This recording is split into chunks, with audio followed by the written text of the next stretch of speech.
지난주에 우리는 솔로몬 행각에 모인 많은 백성들과 또 그들에게 둘러싸여서 그 안에서 설교를 하는 베드로에 대하여서 생각을 해보았습니다. 그 설교의 첫머리가 굉장히 인상적이었죠. 12절에 나오는데, 이스라엘 사람들아, 이 일을 왜 놀랍게 여기느냐? 우리 개인의 권능과 경건으로 이 사람을 걷게 한 것처럼 왜 우리를 주목하느냐? 왜 우리를 주목하느냐? 말씀을 준비하면서 이 본문을 계속 읽으면서 묵상을 해보았습니다. 묵상을 하면 할수록 이 고백이 결코 쉽지 않은 고백임을 깨닫게 되었습니다. 나 자신에게 집중되어 있는 시선들을 하나님께로 돌린다는 것이 말처럼 그렇게 쉽지 않다는 말입니다.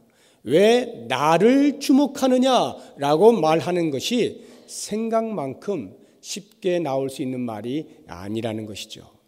오늘날 값없이 선물로 받은 성령의 은사와 능력들을 주의 이름으로 행하면서도 자신에게 집중되고 있는 시선들을 그냥 놔두는 사람들이 없지 아니한 것을 보게 될 때에, 그리고 그와 같은 유혹들이 우리들의 마음속에도 여전히 일상의 봉사의 삶 가운데에서 도사리고 있는 것을 보게 될 때에 베드로의 이와 같은 고백은 참으로 성령이 충만하지 아니하고는 하기 힘들겠구나 하는 것을 보게 되었습니다. 그러면서 저는 이 말씀 가운데에서 성령으로 충만해지면 사심이 없어지는구나 하는 것을 알게 되었어요. 성령이 충만하면 사심이 없어져요. 대신에 성령이 충만한 사람이 갖게 되는 관심은 복음이고 하나님의 마음입니다. 성령으로 충만해지면 성령께서 그와 같은 사실들을 알려주시기 때문입니다. 베드로의 설교 내용을 보면 바로 이와 같은 사실들을 증명하고 있는 것을 보게 됩니다. 오늘부터 보게 될 베드로의 설교 속에는 놀라운 신지식과 복음과 인간에 대한 명백한 이해가 나타나고 있는 것을 보게 됩니다. 특별히 오늘은 베드로가 깨닫게 된 신지식에 대하여서 함께 생각을 해보고자 합니다. 사실 우리 인간에게 있어서 하나님을 안다라고 하는 것보다 더 중요한 일은 없습니다. 타락한 인간에게 심기어진 왜곡된 하나님의 형상, 신형상은 끝없이 신을 추구하지만 더더욱이나 추구하면 할수록 하나님과는 거리가 먼 인생의 갈증이 더해질 뿐인 것을 우리는 경험을 통해서 잘 알고 있습니다. 그렇기 때문에 하나님이 누구이신가, 하나님이 어떠한 분이신가라고 하는 것을 바르게 아는 것은 인간의 궁극적인 죄의 문제를 해결하는 그 첫걸음이 되는 것입니다. 기독교의 가르침은 바로 여기에서부터 시작되어야 하는 것입니다. 그렇다고 하면 베드로가 이해하게 된 하나님은 과연 어떠한 하나님이십니까? 그 첫째로 우리 하나님은 구원의 주체자이시다라고 하는 것입니다. 우리가 인식을 하든 못하든 구속사적으로 볼 때 인류 역사는 인류를 구원코자 하시는 하나님의 목적을 따라 진행되어 왔습니다. 예수 그리스도를 이 땅에 보내신 사건은 인류를 구원하시기 위하여 계획하신 그 계획 가운데 최절정의 사건이라 할 수 있습니다. 자기 아들을 이 땅에 보내실 때에 그것은 대충 아무 때나 보내신 것이 아닌 것입니다. 갈라디아서 4장 4절 이하를 보시면 때가 참에 하나님이 그 아들을 보내사 여자에게서 나게 하시고 율법 아래에 나게 하신 것은 율법 아래에 있는 자들을 속량하시고 우리로 아들의 명분을 얻게 하려 하심이라 말씀하고 있습니다. 여기에 때가 참에라고 하는 이 때가 찼다라고 하는 말은 영어로 하면 the fullness of time입니다. 더 정확히 표현하면 the right time, 바로 그 시간이라는 말입니다. 예를 들어서 1919년 3월 1일에 있었던 3.1 운동을 한번 생각을 해보십시오. 1910년에 한일 합방이 이루어지면서 우리 민족이 일제치하에 들어가지 않습니까? 그러면서 많은 의병들이 여러 곳에서 일어나면서 이제 봉기하게 되면서 그 봉기를 막기 위하여 일본은 헌병 경찰 통치를 실시를 하게 되죠. 그러한 압박이 계속되어질 때 이 민족적 감정이 계속해서 여기저기서 들끓게 되고, 마침 그때 즈음하여 고종 황제가 죽게 되는데 그 죽음이 일본의 암살이 아니냐라고 하는 그런 추정으로 인하여서 드디어는 민족 대표자 되는 33인이 함께 모여서 더 이상 이렇게 있을 수 없다라고 해서 독립운동을 이제 재개하잖아요. 그래서 그 독립만세를 부를 그런 준비를 하게 되는데 언제 할까 하다가 그 고종 황제의 인산일이 1919년 3월 3일로 결정이 됩니다. 그래서 그 장례식 기간 중에 하루인 3월 1일을 D-Day로 잡고 함께 모여서 어떻게 하겠다라고 하는 것을 다 치밀하게 계획을 세운 다음에 전국적으로 그 날짜와 하는 방법들을 이제 알려주죠. 그리고는 서울에서는 3월 1일 정오를 기해서 탑골공원, 파고다공원이라고도 하죠. 그 탑골공원에서 모여서 독립선언문을 낭독하고 유인물을 뿌려주고 다 같이 시위에 참여한다라고 이렇게 계획을 하고 이제 시행을 하는 것이죠. 이렇게 1919년 3월 1일 정오라고 하는 시간을 두고 그때 일어날 거사를 위한 모든 계획과 진행이 착오 없이 무르익은 바로 그 시간, 하나님께서 말씀하고 계시는 the right time, 그 시간이라면 과연 무엇이겠습니까? 이것처럼 하나님께서 온 인류를 구원하시기 위하여 계획하신 것 가운데 예수 그리스도를 이 땅에 보내심으로 이루시겠다라고 하는 그 최절정의 사건이 가장 인류에게 있어서 구원을 이루는데 최적한 시간, 그 시간을 가리켜 바로 그 시간이라 하고 때가 참에라고 말씀을 하고 있는 것입니다. 그러니까 바로 그때 최적의 시간이 오기까지 하나님께서는 태초에서부터 그 시간까지 무엇인가를 계속 진행시키시고 치밀하게 행동해 오시며 준비해 오신 것임을 알아야 하는 것입니다. 그런 관점에서 보게 될 때 에덴 동산에서 쫓겨난 아담과 하와에게 가죽옷을 입히시고 피의 제사를 알려주신 것, 그리고 노아의 방주 또는 바벨탑 사건, 이 모든 것들은 다 이와 같은 하나님의 구속사를 이루시기 위한 전조들이었음을 알게 되는 것입니다. 하나님께서 아브라함을 부르시고 이스라엘 민족을 세우신 후에 그 이스라엘 민족에게 율법을 수여하시고 왕을 세우실 뿐만 아니라 선지자들을 계속하여 보내신 것도 역시 모든 인류의 궁극적인 구원을 이루기 위한 수순이었던 것을 알아야 하는 것입니다. 오늘 본문 말씀 사도행전 3장 18절을 한번 보시기 바랍니다. 그러나 하나님이 모든 선지자 입을 통하여 자기의 그리스도께서 고난받으실 일을 미리 알게 하신 것을 이와 같이 이루셨느니라. 이렇게 나오죠. 22절 이하를 보십시오.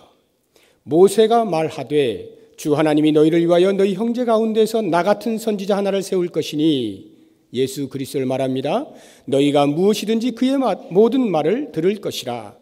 누구든지 그 선지자의 말을 듣지 아니하는 자는 백성 중에서 멸망받으리라 하였고, 또한 사무엘 때부터 이어 말한 모든 선지자도 이 때를 가리켜 말하였느니라. 너희는 선지자들의 자손이요 또 하나님이 너희 조상과 더불어 세우신 언약의 자손이라. 아브라함에게 이르시기를 땅 위의 모든 족속이 너의 씨로 말미암아 복을 받으리라 하셨으니 하나님이 그 종을 세워 복 주시려고 너희에게 먼저 보내사 너희로 하여금 돌이켜 각각 그 악함을 버리게 하셨느니라.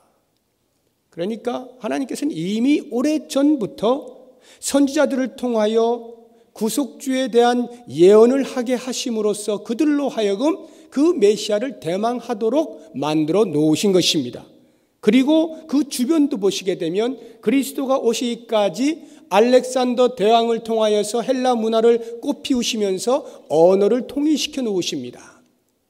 그리고는 그 다음에 로마 제국을 일으켜 세우셔서 모든 길은 로마로 통한다라고 도로들을 잘 정비하게 만들어 놓지 않습니까?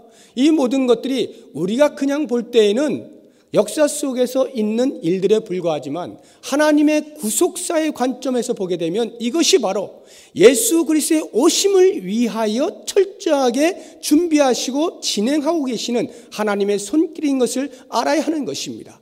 복음이 이 땅에 오게 될 때 그 복음이 증거되어지기에 가장 용이한 상황으로 만들어 놓으신 것이죠. 그러니까 인류의 구원은 결코 우연히 일어났다거나 아니면 하나님께서 가만히 계시다가 임기응변적으로 베푸시는 그러한 구원이 아닌 것입니다. 철저하게 처음부터 끝까지 준비된 것이었고 그 준비의 주체자가 바로 우리 하나님이시다라고 하는 것입니다. 이러한 하나님의 구원 계획 속에 예수님께서는 이 땅에 오셨을 뿐만 아니라 사람들의 손에 의하여 그것도 자기 백성들의 손에 의하여 십자가에 못 박히셨죠. 그리고는 그렇게 못 박혀 대속하신 예수님을 우리 하나님께서는 계속하여 죽음의 자리에 두지 아니하시고 다시 살리시지 않습니까? 14절을 보시기 바랍니다. 너희가 거룩하고 의로운 일을 거부하고 도리어 살인한 사람을 놓아 주기를 구하여 생명의 주를 죽였도다. 그러나 하나님이 죽은 자 가운데서 그를 살리셨으니 우리가 이 일의 증인이라. 이 땅에 보내시고 십자가에 못 박히신 예수 그리스도를 다시 살리셨어요. 물론 하나님의 구원 사역은 그것으로 끝난 것이 아니라 그리스도께서 다시 오실 그때까지 계속 진행되고 있는 것을 알아야 합니다. 20절을 보시기 바랍니다. 또 주께서 너희를 위하여 예정하신 그리스도 곧 예수를 보내시리니. 이렇게 말씀하고 있는 이 당시는 이미 예수님은 승천하셨습니다. 그러니까 예수를 보내신다라고 하는 말은 재림을 말씀하는 것입니다. 하나님이 영원 전부터 거룩한 선지자들의 입을 통하여 말씀하신 바 만물을 회복하실 때까지는 하늘이 마땅히 그를 받아두리라. 만유가 회복되는 그날, 즉 예수 그리스도 다시 오시는 그날까지 하나님께서는 예수 그리스도를 당신의 보좌 우편에 두시겠다라고 하는 말인데, 이것은 곧 마지막 날 그리스도께서 영광스럽게 이 땅에 오셔서 최종적인 구원의 완성을 이루시는 그때까지 그 구원 사역에 대한 주도권을 하나님이 쥐고 계신다라고 하는 말씀인 것입니다. 베드로가 성령이 충만해졌을 때 바로 이와 같은 하나님을 보게 된 것입니다. 전혀 인식되지 못하였던 그 하나님이 성령으로 말미암아 눈이 열리게 되면서 그 눈의 지평이, 보는 지평이 넓혀진 것입니다. 다음으로 베드로가 깨닫게 된 하나님은 13절에 나옵니다. 아브라함과 이삭과 야곱의 하나님 곧 우리 조상의 하나님, 이렇게 고백하고 있지 않습니까? 아브라함과 이삭과 야곱의 하나님, 이 말 속에 들어있는 의미가 무엇입니까? 첫 번째로 언약의 하나님이시다라는 거예요. 언약의 하나님. 창세기 15장을 보시게 되면 하나님께서 아브라함과 언약을 맺으시는 장면이 나옵니다. 9절에 보게 되면 아브라함에게 하나님이 요청하시는데 3년 된 암소, 3년 된 암염소, 3년 된 숫양, 그리고 산비둘기, 집비둘기를 잡으라, 이렇게 말씀을 하셔요. 그리고는 그 새를 제외한 모든 짐승들을 반을 쪼개어서 각각 마주 보고 놓으라, 이렇게 말씀을 하십니다. 그리고 나서 해가 져서 어둑어둑해졌을 때 하나님께서 당신 스스로 타는 횃불이 되어서 그 쪼개어진 짐승의 가운데로 지나가시면서 하나님과 언약을 아브라함과 언약을 세우십니다.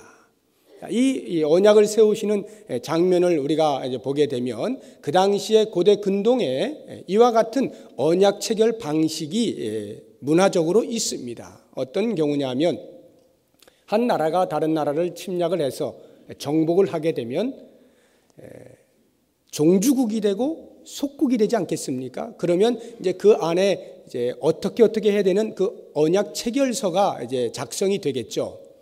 그러면 이 두 왕이 언약을 체결한 그 서약문을 들고 똑같이 짐승을 죽인 짐승을 두고 그 사이에 두 왕이 손을 잡고 같이 들어가요. 쭉 들어가서 의식을 행합니다. 왜 그렇게 짐승을 죽여가지고 그 사이로 이렇게 들어가느냐 하면, 만약에 이렇게 언약 체결을 했는데 어기게 되면, 이행하지 않게 되면 여기에 놓여져 있는 이 짐승들처럼 처참하게 죽게 될 것이다 라고 하는 것을 상징적으로 보여주면서 같이 걸어 들어가는 것입니다. 그러니까 아무래도 종주국이 속국에 대하여 갖는 책임보다는 속국이 종주국에 대하여 해야 할 의무가 훨씬 더 크지 않겠습니까? 그러니까 속국의 왕은 당연히 마음 졸이는 것이고 쩔쩔매면서 어떻게든 그 언약을 이행을 하려고 하겠죠. 그런데 이와 같은 문화와 함께 하나님께서 그런 그 의식을 행하실 때에는 아주 다른 한 면이 있죠. 그게 뭐냐 하면, 아브라함은 어둑어둑해졌을 때 그냥 졸고 있어요. 그런데 하나님께서 스스로 타는 횃불이 되어서 홀로 그 언약을 지키는 그 자리를 지나가신단 말입니다. 무슨 말이냐 하면, 분명히 하나님께서 아브라함과 언약을 체결하는데 체결 방식은 아브라함과 하지 아니하고 당신 스스로 하고 있다라고 하는 것입니다. 당신의 자기 신실성의 기반을 두고 아브라함과 언약을 체결하는 것입니다. 그렇다고 하면 그 언약의 핵심이 무엇입니까? 25절에 나오죠. 너희는 선지자들의 자손이요 또 하나님이 너희 조상과 더불어 세우신 언약의 자손이라 아브라함에게 이르시기를 땅 위의 모든 족속이 너의 씨로 말미암아 복을 받으리라. 이것이 하나님께서 아브라함과 세우신 언약입니다. 너의 씨로 말미암아 이 땅에 있는 모든 사람들이 복을 얻게 될 것이다 라고 하는 거예요.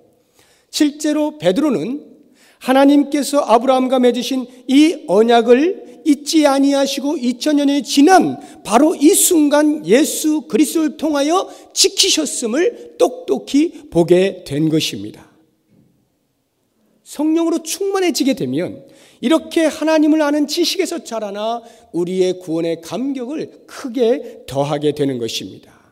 결코 변개할 수 없는 하나님의 구원으로 인하여서 감사가 넘쳐나게 되는 것이죠. 두 번째로 아브라함과 이삭과 야곱의 하나님이라 하는 이 표현은 그 언약이 아브라함에게서 끝나는 것이 아니라 대를 이어서 계속하여 이어지고 있음을 함의하고 있는 것입니다. 다시 말하면 하나님이 아브라함 때도 살아계셨고 이삭의 때에도 살아계셨고 야곱의 때도 살아계시고 그 다음 세대를 이어가며 계속하여 살아계셔서 역사를 주관하시는 분이시다 라고 하는 말입니다. 역사의 뒤안으로 물러나 계신 것이 아니라 우리의 역사에 깊이 개입하고 계시는 분이다, 이런 말이에요. 여러분들이 학교를 다니실 때 어렸을 때부터 배우셨던 진화론, 지금은 그걸 믿으시는 분이 안 계시겠죠. 그 당시에는 뭐 배워야만 했기 때문에 배우셨겠습니다만 성경은 진화론을 얘기하지 않죠. 창조론을 이야기하잖아요. 하나님께서 온 우주 만물을 지으셨다, 이것이죠. 그런데 진화론자들은 저절로 생겨났다는 거 아니에요? 그래서 점점 진화되어져서 이렇게 발전해 온 것이다, 이렇게 말하지 않습니까? 그런데 이 창조론과 진화론이 과학에서 만나서 많은 토론이 있어 왔습니다. 그런 토론 가운데 점점 진화론은 자기의 자리를 잃어가고 있습니다. 왜냐하면 이 땅이 저절로 생겨났다라고 하는 것에 대한 과학적 근거가 너무나 빈약하기 때문에 그렇습니다.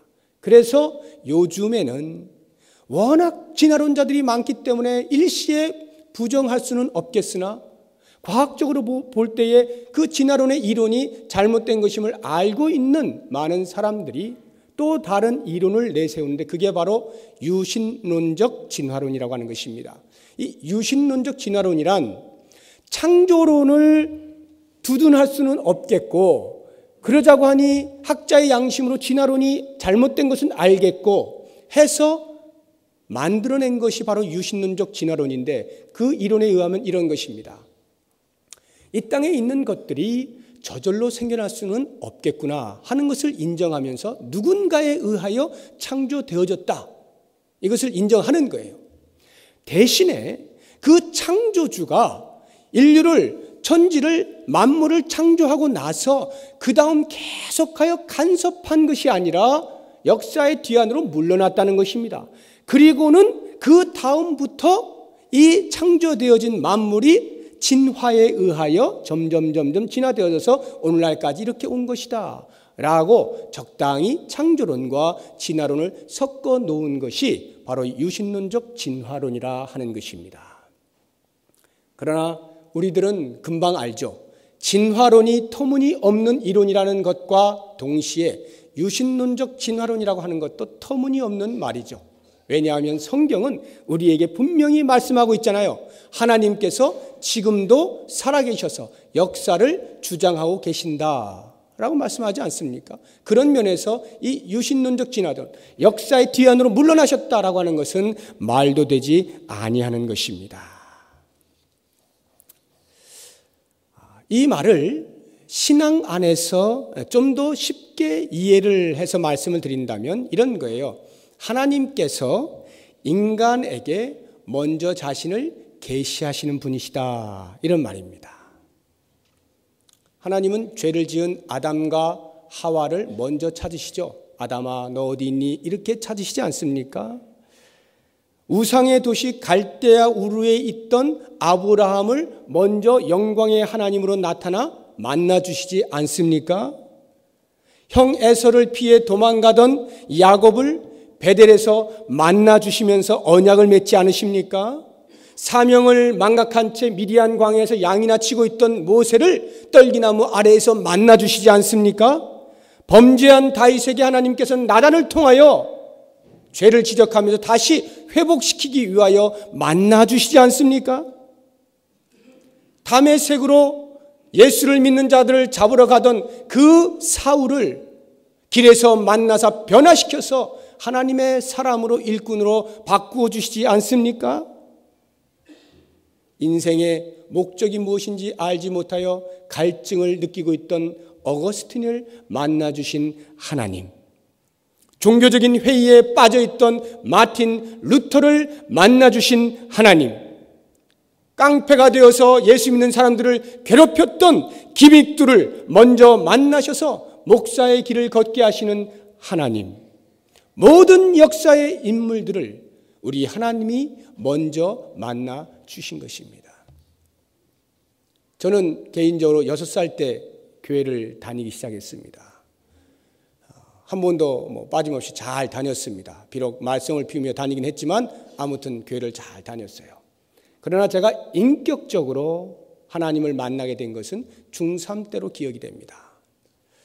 하나님께서 저를 인격적으로 만나 주신 것입니다. 그때로부터 제가 하나님 앞에 서원을 하고 주의 길을 걷겠노라 한 후로 한 번도 마음의 변함이 없었던 것 같아요. 지금까지 이렇게 오고 있는데 하나님이 저를 먼저 만나 주신 것이죠. 이 시간에 여기 앉아 계신 여러분들도 마찬가지입니다. 다 하나님께서 먼저 만나 주신 분들이죠. 그런데 혹시 나는 아닌데 이렇게 생각하시는 분이 계실 수 있어요.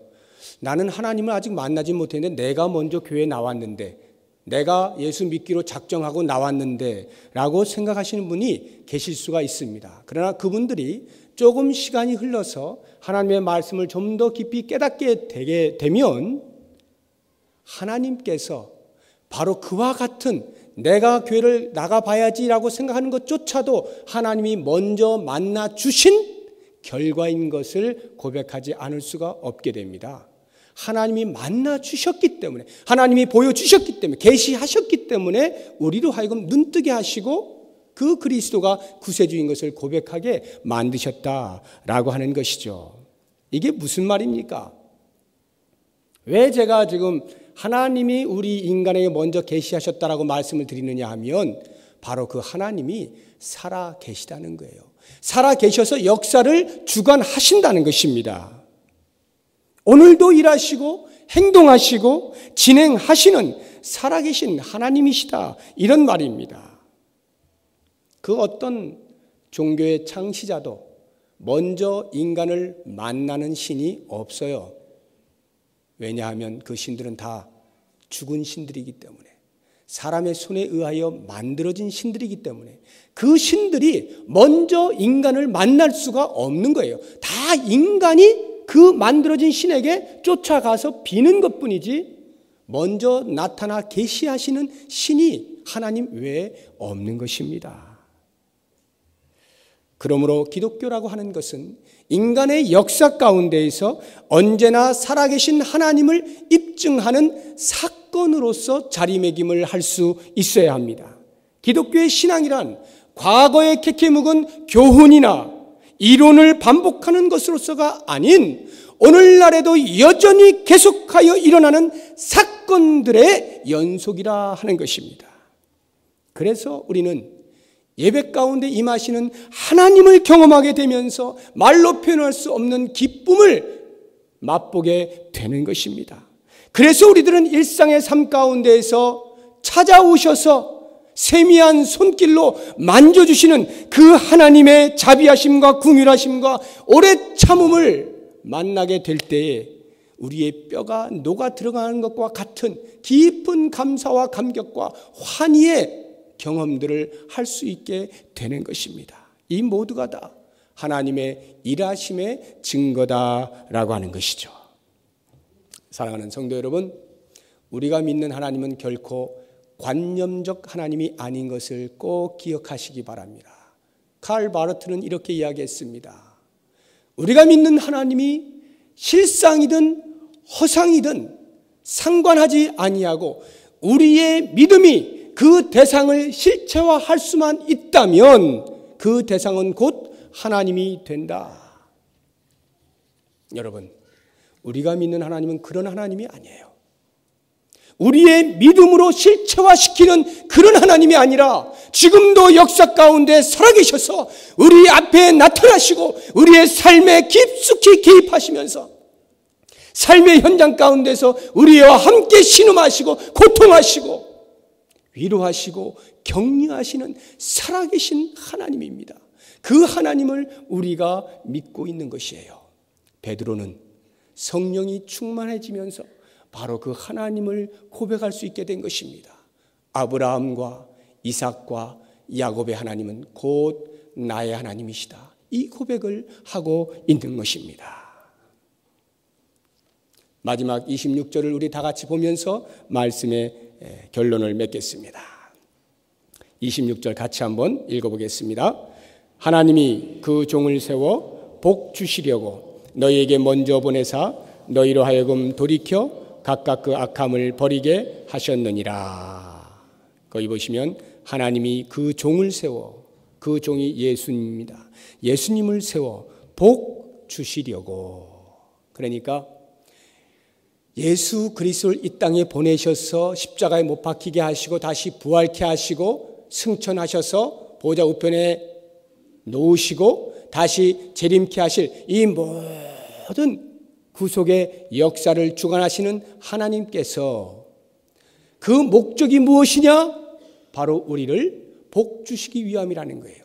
그리스도를 믿는 믿음으로 말미암아 구원 얻게 된 것이 복이고 뿐만 아니라 그 복 가운데에서 일상의 삶 가운데 여전히 살아계셔서 역사하시는 하나님의 동행하심이 우리에게 복이라는 거예요. 이 복을 평생에 놓지 아니하시고 성령으로 충만하여서 때때로는 하나님이 계시지 아니한 것만 같은 그러한 삶을 살지라도 눈을 크게 뜨시고 내 삶 바로 옆에서 내 삶을 만지시고 계시는, 때로는 연단시키시는, 때로는 격려하시는, 때로는 도전을 주시는 그 하나님을 인식하시면서 날마다 승리하시는 삶을 사시기를 주의 이름으로 축원합니다.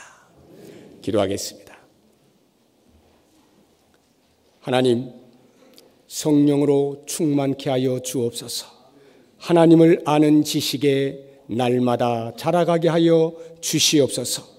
우리의 구원을 위하여 처음부터 끝까지 계획하시고 진행하시는 언약에 신실하신 하나님, 지금도 살아계셔서 역사를 만들어 가시며 우리에게 가장 좋은 것으로 인도하시기를 기뻐하시는 하나님, 그 하나님을 깊이 체험하며 평생에 노래하며 살아갈 수 있는 우리 모두가 되게 하여 주시옵소서. 예수 그리스도의 이름으로 기도드립니다. 아멘.